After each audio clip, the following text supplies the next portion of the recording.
안녕하세요. 커피앤톡입니다. 오늘도 와주셔서 감사드리고요.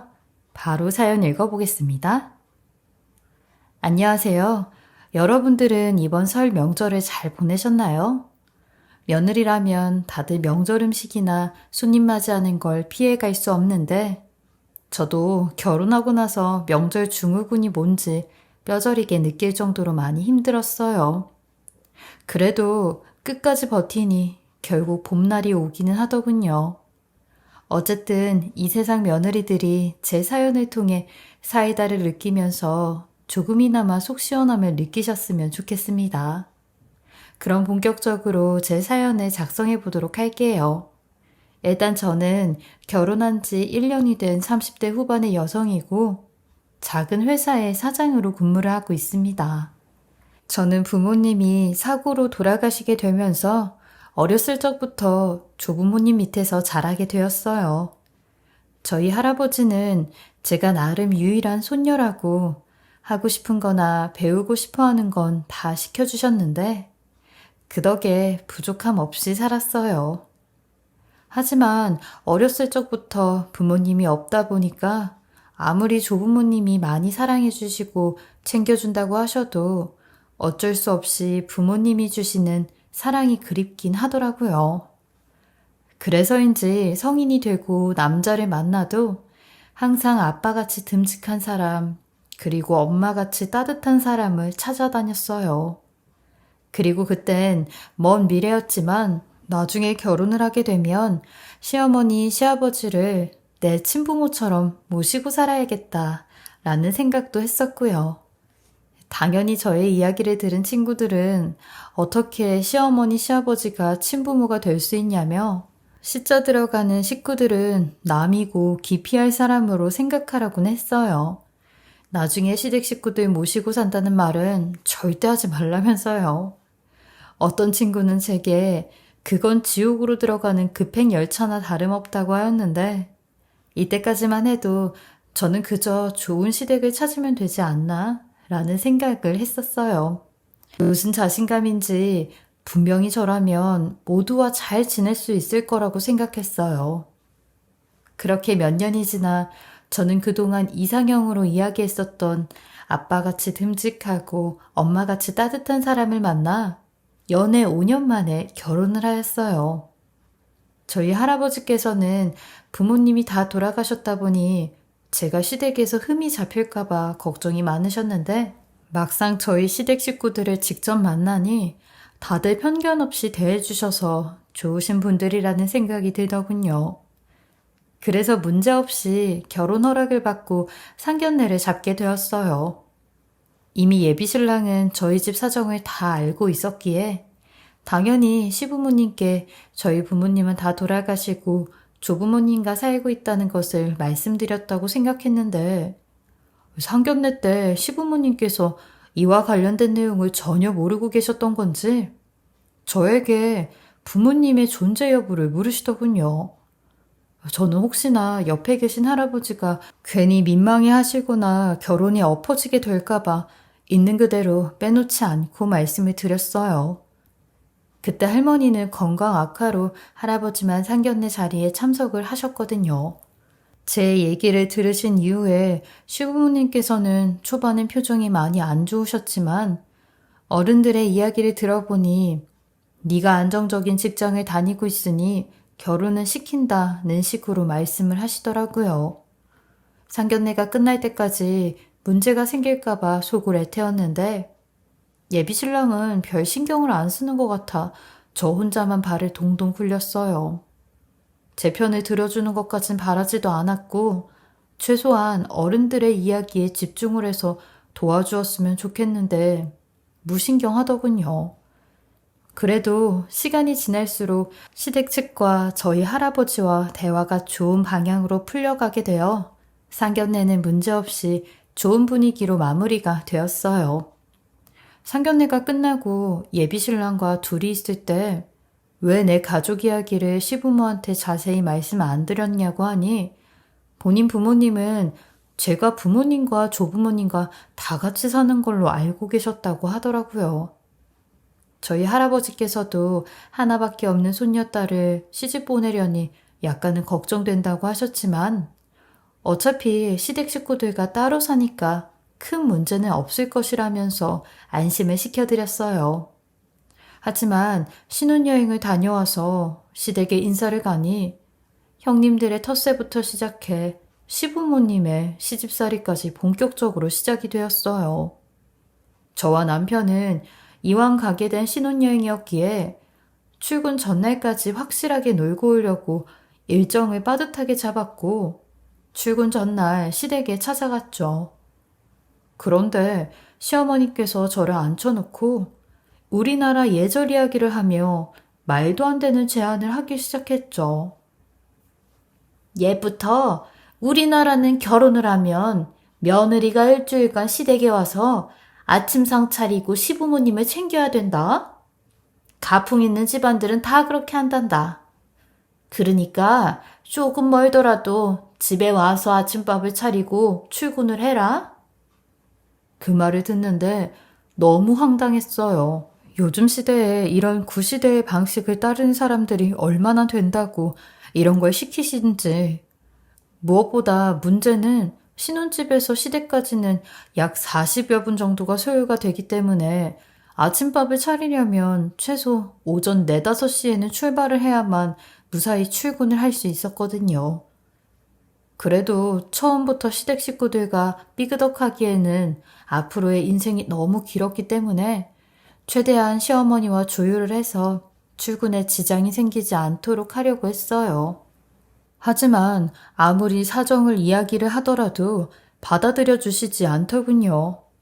그래서 결국 시어머니의 요구에 맞추기 위해서 쓸 수 있는 연차와 월차까지 모두 다 쓰고 문제를 해결하려고 했어요. 그리고 시댁에는 둘째 형님이 함께 살고 계셨기 때문에 제가 가도 특별히 할 일이 많지는 않을 거라고 생각했어요. 하지만 막상 시댁에 방문해 보니 집에 둘째 형님은 보이지 않고 음식 재료들만 가득 쌓여 있더군요. 저도 모르게 이상한 생각이 들고 당황스러워 시어머니께 여쭤보았는데 시어머니께서는 아무렇지도 않은 듯 응, 네 둘째 형님은 오랜만에 가족끼리 여행 좀 다녀온다고 해서 내가 보냈다. 하도 여행 못 갔다고 그러길래. 그리고 다음 주면 명절이잖니?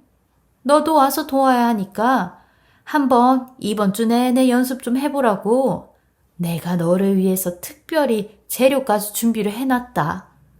올해는 손님들도 꽤 오는데 네 형님들은 하나같이 바쁘다면서 돈으로 드린다고 이야기하더라. 그래서 말인데 올해는 너 혼자 명절 준비를 다 해야 하니 그렇게 알고 연습해봐라. 혹시 할 줄 모르는 건 아니지? 조부모님이랑 그렇게 오래 살았는데 요리는 좀 하지? 순간 저는 시어머니의 말을 듣고 제 귀를 의심했어요.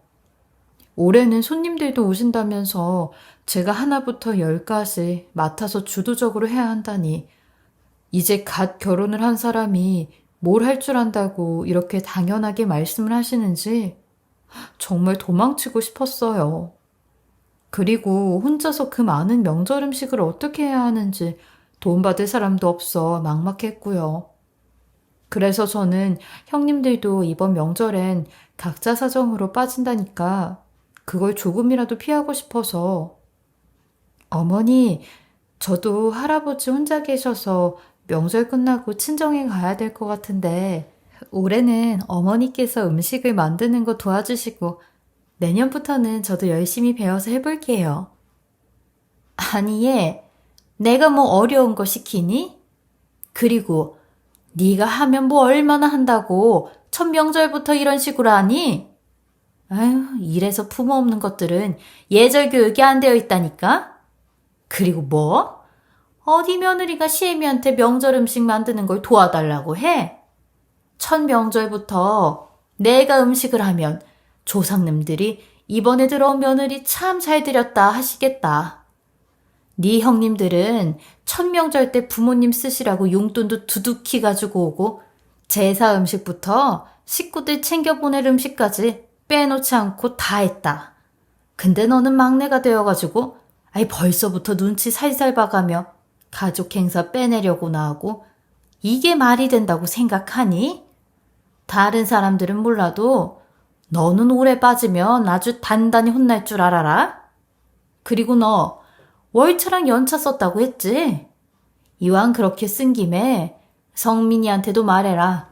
일주일간 시댁에 있을 거라고. 우리 집에서 일하는 것도 좀 배우고 요리하는 것도 막 배워라. 결국 저는 시어머니의 성화에 못 이겨 시댁에 들어오고 일주일간 불편한 동거를 하면서 집안일부터 아침 저녁 식사까지 챙겼습니다. 그것도 명절에나 볼 수 있는 잡채부터 갈비 그리고 전까지 매일같이 빼놓지 않고 했고요. 옆에 남편이라도 함께 있으면 조금이나마 나을 텐데 제가 시어머니 불호령으로 집에 못 들어간다고 하니 그걸 고지 곧대로 믿고 얼굴 한번 빼꼼 비추지도 않더라고요. 결혼하자마자 이런 일이 생기니 시어머니한테 대들고 싸울 수도 없고 답답할 노릇이었고 그 짧은 시간 동안 별별 생각을 다 했었어요. 그냥 상견례 때 뒤집어 엎고 파혼을 할 걸 그랬나 하는 후회까지 들었죠. 시어머니는 제가 시댁에서 지낸다고 해서 친정엄마처럼 집안일을 알려준다거나 함께 도와주는 건 하나도 없었는데 제가 빨래를 하고 있거나 청소기를 밀고 있음에도 불구하고 소파에 앉아서 드라마를 보며 깔깔 웃으시다가도 제가 옆을 지나가면 폭풍 잔소리부터 트집 잡으시는 것도 정말 많았어요. 그리고 시키는 건 왜 이렇게 많은지 도저히 버티기 힘들더군요. 그렇게 악몽 같은 일주일이 지났고 저는 무사히 신혼집으로 돌아갔어요. 시댁에서 일주일을 겨우 버티고 지친 몸을 이끌고 집에 겨우 들어가면서도 드는 생각이 3일 후면 또 명절이네. 이번에는 또 어떻게 버티지? 였죠. 저에게 있어서 첫 명절이기도 하고 손님들도 많이 오는데 혼자 어디서부터 어떻게 대응을 하고 해결을 해야 할지 막막함이 앞서더군요. 그렇게 답답한 속을 달래면서 집에 들어갔는데 일주일 만에 만나는 남편은 정말 세상 해맑게 웃으면서 우리 집에 있다 오니까 어때? 엄마랑 좀 친해졌어? 내가 시댁에 있는 걸 알고 있으면서도 일주일 동안 어떻게 단 한 번을 안 와? 시댁에서 내가 어떤 대우를 받고 왔는지 알고 있어? 어머니 말씀 들어보니까 이제 3일 후면 명절인데 형님들은 올해 돈 들이고 안 온다 했대. 근데 나한테 손님들 많이 오니까 책임지고 요리부터 대접까지 전부 다 하래. 이게 말이 되니? 형수님들 원래 명절에 집에 안 와. 용돈 조금 드리고 가족여행 아니면 친정 가는 것 같던데. 아마 자기는 부모님이 안 계시니까 우리 엄마가 챙겨주려고 오라고 하는 것 같은데. 에이, 좋게 생각해. 그리고 명절에 우리 집은 손님들이 많이 안 오는데 누굴 그렇게 부르셨길래 많다고 얘기하는 거야? 마치 남 얘기하듯 말하는 남편이 너무 꼴보기 싫더라고요. 정말 속이 터진다는 것이 이럴 때 쓰는 말이구나 했어요. 남편은 집 마누라가 형님들도 오지 않는 시댁에 혼자 가서 명절 음식을 하고 손님들 대접하는 것은 아무렇지 않은 듯 소파에 앉아서 과자를 까먹고 있고 시어머니라는 사람은 제가 부모님이 안 계시니 일을 조금이라도 더 시키면서 부려먹으려고 계획을 짜고 있는 듯 했죠. 전 순간 이대로 가만히 있다간 평생 이렇게 당하면서 살겠구나 싶은 생각이 들었고 어차피 시모한테는 통하지 않을 것 같아 대신 남편에게 일하는 것 좀 도와달라고 부탁을 했어요. 알았어. 나는 도와줄 수 있는데 문제는 엄마 눈치가 보이니까 그렇지. 괜히 내가 요리 도왔다가 엄마가 보면 자기가 욕먹고 엄청 바가지를 긁힐까 봐 그렇지. 그러지 말고 내가 엄마한테 잘 얘기해서 같이 하시라고 할게. 이 말을 듣는데 결국 남편도 정말 남의 편 같았어요. 저는 기분도 많이 상했지만 며느리 된 도리는 해야 될 것 같아 일단 명절 전날 시댁에 가서 요리를 하게 되었어요. 시댁에 들어갈 때까지만 해도 남편이 시어머니께 대충 얘기는 해놨으니 걱정하지 말라고 해서 저도 시어머니가 어느 정도는 도와주실 것이라는 믿음을 가지고 있었는데 막상 시댁에 가니 도움은커녕 이불 빨래부터 하라는 별 잡신부름까지 다 시키더군요. 거기에 빨래를 하느라 요리도 시작을 못했는데 갑자기 얼굴도 처음 보는 친척분들이 집으로 밀려 들어오기 시작했어요. 저는 친척분들이 오실 때마다 인사를 드리고 주방으로 가 술상을 내오고 그야말로 지옥이 따로 없었어요. 시집살이가 이런 거구나 깨달을 정도로 요리부터 술 대접에 인사까지 정신없이 일만 죽어라 했죠. 시어머니는 제가 결혼하고 맞는 첫 명절이라 친척분들을 다 부르셨다고 했는데 본인이 더 신이 나선 손님들과 함께 가만히 앉아서 음식과 술을 즐기셨어요. 그리고 분위기가 오르자 저를 부르며 친척분들께 돌아다니면서 인사를 하고 술을 한 잔씩 따라드리라고 하시는데 음식하기에도 벅찬데 내가 이것까지 해야 한다니 정말 어이가 없었어요. 결국 저는 참다 너무 화가 나고 억울해서 입고 있던 앞치마를 집어 던지며 저 그만 집에 들어가 보겠습니다. 라는 말 한마디 딱 하고 시댁에 나왔어요. 시어머니는 제가 옷 입고 나가는 모습을 보곤 그렇게 가기만 하라고 가만히 안 있겠다고 노여움을 부리시는데 저는 그러시든가 말든가 그냥 무시하고 밖으로 나와버렸죠. 그렇게 집에 돌아오니 시어머니와 남편에게 전화가 수십 통씩 와 있었고 모르는 번호로까지 전화가 오길래 받아보니 역시나 시어머니가 다른 사람의 핸드폰으로 전화를 건 거였고 받아본 전화는 욕이 우수수 떨어지더라고요. 네가 시애미를 물러보는 바람에 내가 아주 개망신을 당했다. 아무리 부모가 없어서 못 배웠다지만 이게 뭐하는 짓이야. 지금이라도 와서 빨리 돕지 않으면 내가 니네 신혼집 쫓아가서 뒤집어 엎을 거니까 좋은 말로 할 때 와. 시어머니는 술에 취해 말까지 베베 꼬며 이야기를 하시는데 저도 그런 시모에게 술이 확 깨게 맞받아쳤어요.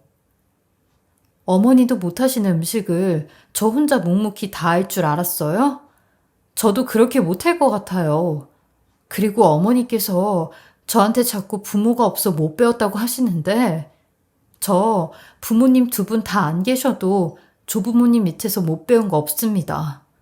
저희 조부모님이 어머니보다 인생을 몇십 년은 더 사셨는데 인생에 대해 훨씬 더 많이 하시고 제게 가르치지 않으셨겠어요?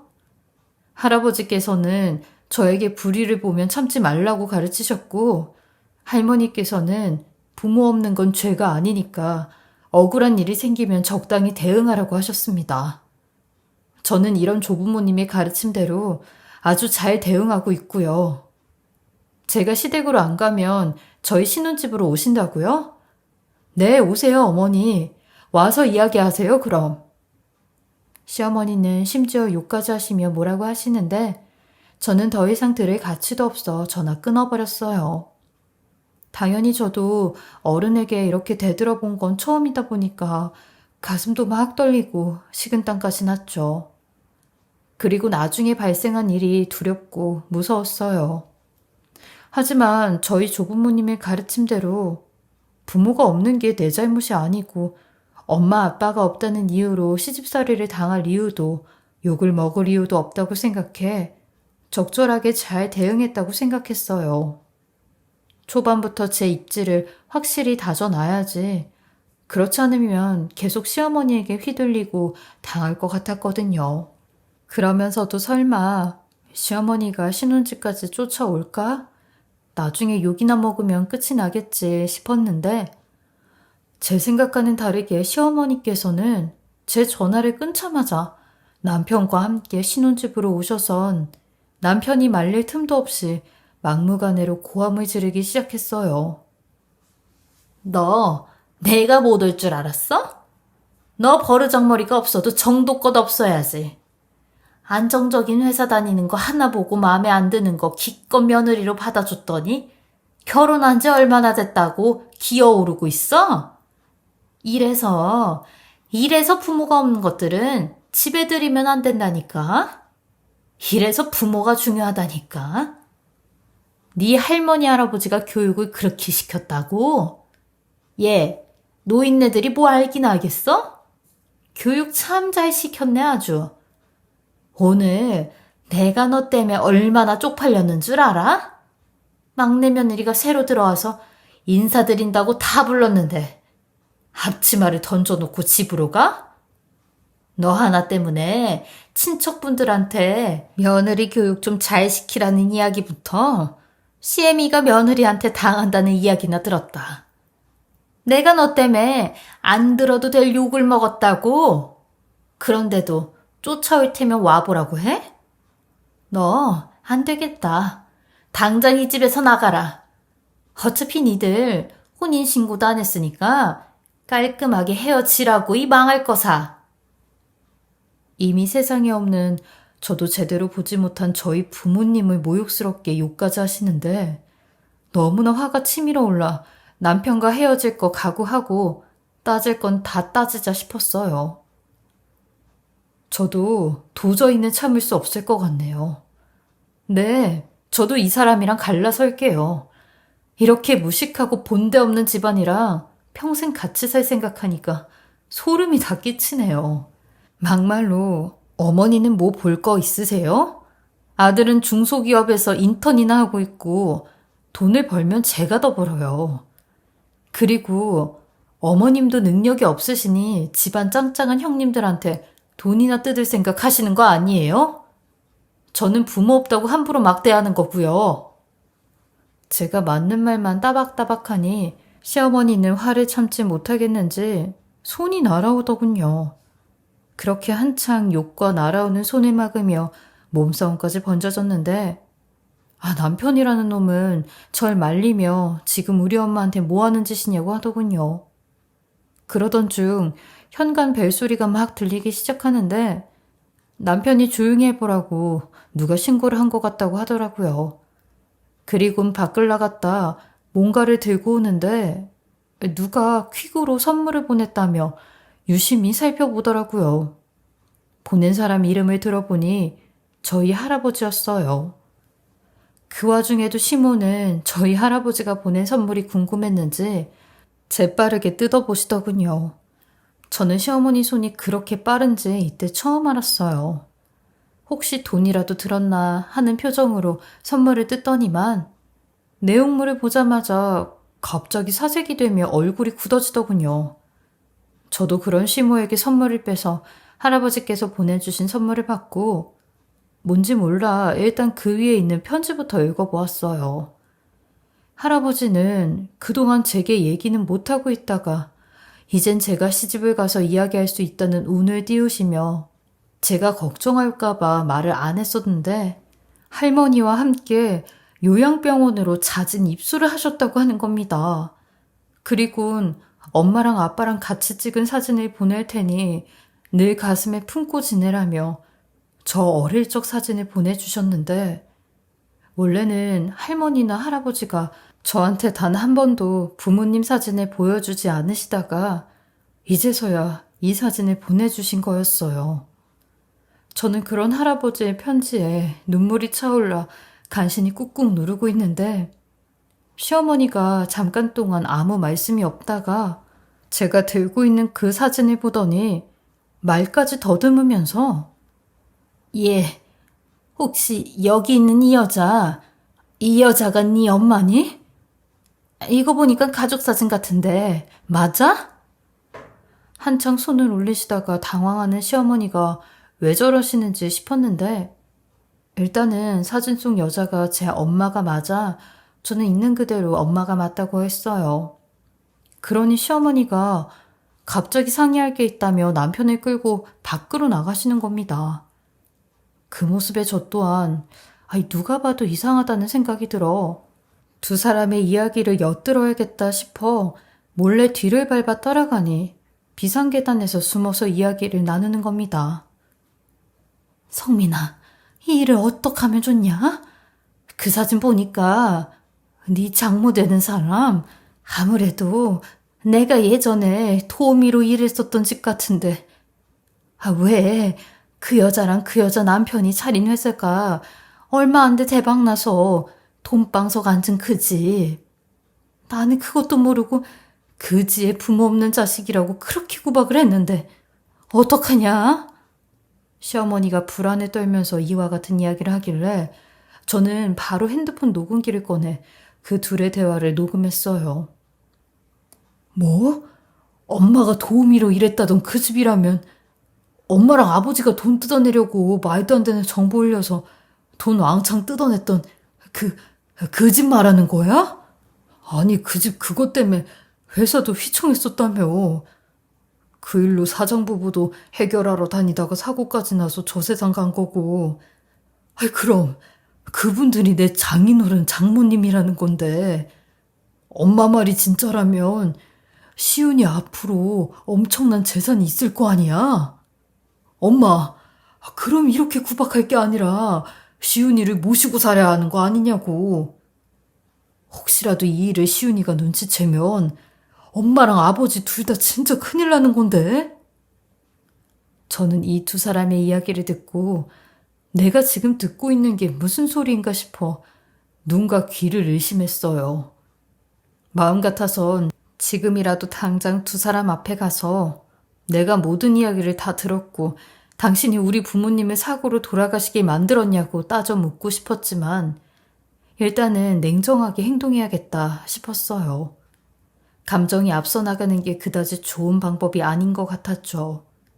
그래서 저는 일단 집으로 들어가 할아버지가 퀵으로 보내주신 두툼한 서류 뭉치들을 봤는데 그 서류엔 남편 놈과 시모가 얘기한 대로 제 부모님께서 운영하신 회사에 주식 지분이 제 이름 앞으로 있다는 서류 뭉치였고 할아버지는 그 서류 위에 메모지를 붙여놓으셨는데 이 서류들을 가지고 어느 로펌의 어떤 변호사를 찾아가라고 하였어요.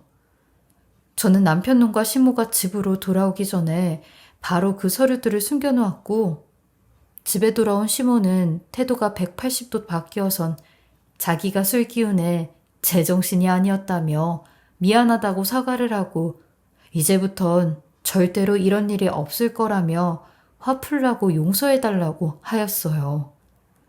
어쩌면 사람이 단 몇 분 만에 저렇게 바뀔 수 있는지 속이 다 드러나더군요. 그렇게 저는 연휴가 끝나자마자 두말하지 않고 바로 할아버지가 일러주신 대로 그 변호사를 찾아가 제가 몰랐던 사실들에 대해 전부 다 들었고 그 외로 저희 할아버지께서 직접 하신 녹음과 공정증서로 이 모든 게 사실이라는 걸 확인할 수 있었어요. 저는 변호사님에게 시모와 남편놈이 했던 이야기의 녹음본을 들려주며 이 일에 대해 법적으로 고소를 할 수 있는지도 물었는데 변호사님 말로는 이미 30년이나 넘은 일이라 고소는 얼마든지 가능하지만 더 확실한 증거 자료가 있어야 효력이 있을 텐데 아마 수사 등에는 어려움이 있을 것 같다고 하였어요. 그래도 저는 일단 고소는 해본다고 하였어요. 시부모랑 남편놈 겁이라도 좀 주려고요. 제 부모에게 저질렀던 일에 대한 벌도 받지 못했으니 그렇게라도 제스처를 취해야 될 것 같았거든요. 그렇게 얼마 뒤 예정대로 시댁에는 고소장이 날아가게 되었고 시어머니와 남편은 헐레벌떡 제가 근무 중에 있는 회사로 찾아오셨습니다. 당연히 예상대로 시어머니와 남편은 우리한테 대체 왜 그런 고소장을 보낸 거냐고 묻는데 저는 그런 두 사람에게 눈이 없어서 안 보이냐고 글자를 못 읽냐고 당신들이 우리 부모한테 협박하고 말도 안 되는 걸로 돈까지 뜯어내고 그거 해결하시러 다니다가 사고까지 난 거 아니냐고 내가 니들 얘기하는 것 전부 다 녹음했다고 하였어요. 그것도 모자라 나한테 엄청난 재산이 있을 거라고 나한테 잘해야 된다고 하지 않았냐고 했죠. 그러니 시어머니인 그 여자는 제게 매달리며 시은아, 아무리 그래도 가족인데 고소는 아니지 않니? 그리고 한참 지난 일이고 당시에는 나랑 네 시아버지도 너무 어려서 아무것도 몰랐었어. 그리고 우리 애들도 배가 골마서 배고프다고 하는데 눈에 뵈는 게 없었었다.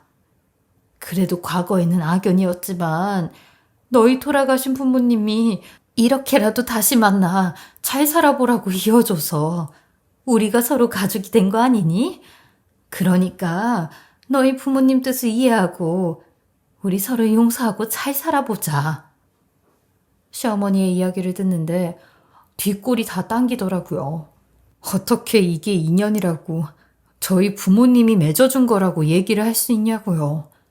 저는 그런 심호를 걷어차며 그딴 말도 안 되는 소리로 자기 위안하려고 해요? 당신 때문에 우리 엄마 아빠가 목숨을 잃었는데 지금 그딴 소리가 나오냐고. 그 사건으로 나는 부모를 잃고 우리 할머니는 쓰러지셔서 평생을 침대 생활을 하셨어요. 근데도 어떻게 그딴 소리를 해요? 그리고 우리 부모님이 당신 집안을 만나게 한 건 잘 살아보라고 한 게 아니라 피해 복수를 하라고 만나게 한 것 같네요. 난 이거 끝까지 가요. 그리고 당신한테도 손해배상으로 위자료 청구할 거야. 난 도저히 당신 가족들 소름 끼치고 진절머리 나서 얼굴도 못 보니까 당신이 짐 싸서 나가. 그들은 끝까지 저를 붙잡으며 무릎까지 꿇고 싹싹 비는데 저희 회사 보안관님들도 저보고 무슨 일이냐고 하길래 당장 경찰 불러 이 사람들 끌어내달라고 부탁했어요. 시모는 회사 로비 한가운데에서 드러놓으며 애걸복걸하고 정말 난장판이 아니었어요. 경찰한테 끌려 나가서야 조용해졌는데 저는 바로 변호사님에게 이 일에 대해 물었고 접근 금지 신청까지 법원에 하였어요. 그리고 집에 가서 남편 놈 물건 다 밖에 내놓고 비밀번호까지 싹 다 바꿨네요. 그 후부터 저는 혼자서 그들과 싸워야 했어요. 저희 조부모님에게 이 사실을 알리면 저희 조부모님은 아마 쓰러지실 것 같아 저 혼자서 해결을 해야 됐죠. 경찰에서는 그 녹음본 하나로 증거 채택이 어렵다 하여 아마 검찰에서 기각이 될 것 같다 하였지만 저는 끝까지 그들을 검찰 조사까지 받게 하였어요. 그리고 시모였던 그 여자가 저한테 손을 올렸던 것까지 전부 다 한꺼번에 조사받게 하였죠. 또한 남편놈과도 사실혼 관계였으니까 피해에 대한 위자료도 받을 참이었어요. 하지만 결국 시부모였던 그 사람들은 30년 전 일에 대한 일은 증거 불충분으로 기각이 되었어요. 그래도 남편놈한테 소송한 위자료권은 승소를 하여 위자료를 청구할 수 있었고 시모가 제게 손을 올린 것에 대한 것도 처벌을 받게 하였어요. 비록 부모님의 복수는 못 해드렸지만 저는 이렇게라도 이 사람들 피말리게 만들고 위자료 제대로 받아올 수 있어 다행이었다 생각이 들어요. 그리고 제가 어떤 사람의 자식이었는지 똑똑히 알게 만들어 속은 좀 시원했어요. 아마 시모였던 그 여자와 남편이었던 그 인간은 평생 마음의 벌을 받으며 땅을 치고 후회를 하겠죠. 저는 부모님이 제 앞으로 남겨주신 주식 일부분을 팔아 제가 그동안 하고 싶었던 조그마한 사업을 시작하게 되었어요. 사업한 지는 1년 10개월 정도 돼 아직까지는 큰 성과가 없지만 그래도 점점 발전을 해나가는 걸 보면 충분히 가능성 있는 회사로 만들 수 있다는 자신감이 있어요. 그리고 이전 시댁이었던 그 인간들 소식은 예전에 전 남편이랑 저랑 소개해줬던 지인을 통해 가끔씩 듣고 있는데 그 인간은 아직까지도 제대로 취업도 못하고 이 회사 저 회사 옮겨다니며 살고 있고 제가 회사 차린 걸 알곤 제 회사 이름을 묻더래요. 염치도 없는 인간이죠. 그리고 그 인간 아버지는 일을 하다가 뇌졸중으로 쓰러지셔서 병원 신세를 지고 있다고 하는데 저렇게라도 벌을 받고 있는 거라 생각이 들었어요. 여하튼 저는 저런 집구석을 하루빨리 탈출하게 돼 정말 천만다행이라고 여기며 살아가고 있습니다. 이번 일을 겪어보니 인간의 욕심은 끝이 없고 섭리를 거스르려 한다면 결국 그에 대한 대가는 몇 배로 치르게 되어 있다는 것을 확실하게 깨닫게 되었어요. 이런 이치를 가슴속에 잘 새기며 인생을 살아야겠다 생각하고 있어요. 여러분들도 제 이야기 듣고 결혼하실 때 신중하게 하시길 바라며 늘 행복만 가득하시고 건강하시길 바라겠습니다. 제 긴 이야기 들어주셔서 감사합니다. 지금까지 커피앤톡이었습니다. 오늘도 끝까지 함께 해주셔서 감사하고요. 저는 다음 영상으로 또 찾아뵙겠습니다.